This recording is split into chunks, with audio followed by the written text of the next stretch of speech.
Nigeria. Boko Haram, ISWAP, bandits, herders, all kinds of ritual killers, all kinds of things happen.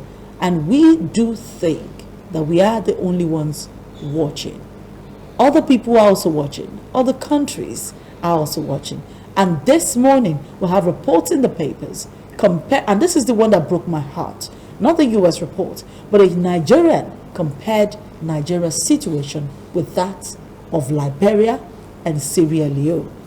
That for me is heartbreaking, because we went to those countries, Mr. Fatuke, to stabilize those countries. We went on peacekeeping missions to those countries.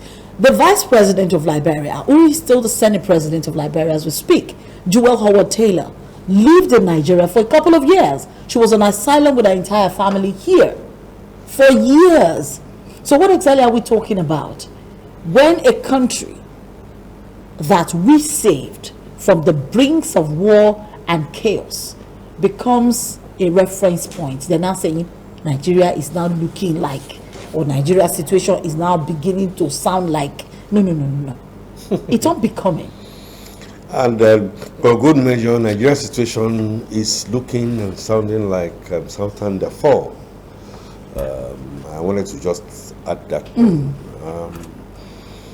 What that therefore says to you is that, like the Roman Empire, most civilizations or most developments reaches an apogee, and the only other place to come down to will be the fall. Nigeria's case can be likened to the Humpty Dumpty sitting on a wall, and the fall has been great. One, it is inescapable for the blind to hear and the deaf to see. The physically challenged to know that the whistle has been blown in such way and manner that our structure, our order, and our governance in what we call Nigeria is had a great, terrible fall. And that is putting it mildly. Never in the history and projections of even the US. About Nigeria. Sometime in 2004, when I went to the US, Ambassador Liman, incidentally, then I was in ExxonMobil, was at the African Roundtable, just saw me sitting down, being quite on my own. And you know, the way this goes, just walked up to me and said, "Oh, you must be from Nigeria." I said, "Yes, I'm from Nigeria." What we are seeing about Nigeria may not be very palatable. What exactly are you saying about Nigeria? Of course, not from me, but he knows at higher levels, higher decibels of ExxonMobil, that intelligence information has been gotten, but he still wanted to just find out. Yes, you work for ExxonMobil. You may be high, low, or mid.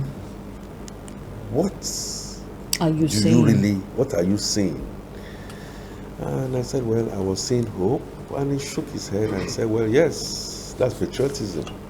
But a lot of us are not seeing the kind of hope you see. And I said, well, you may not be seeing it.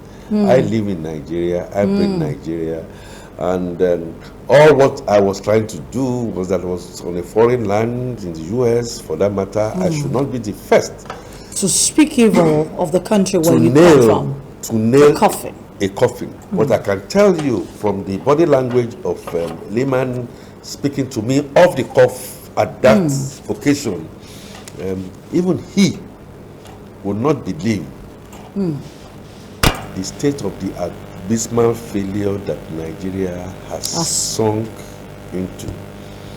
Unfortunately, it is a plane ride.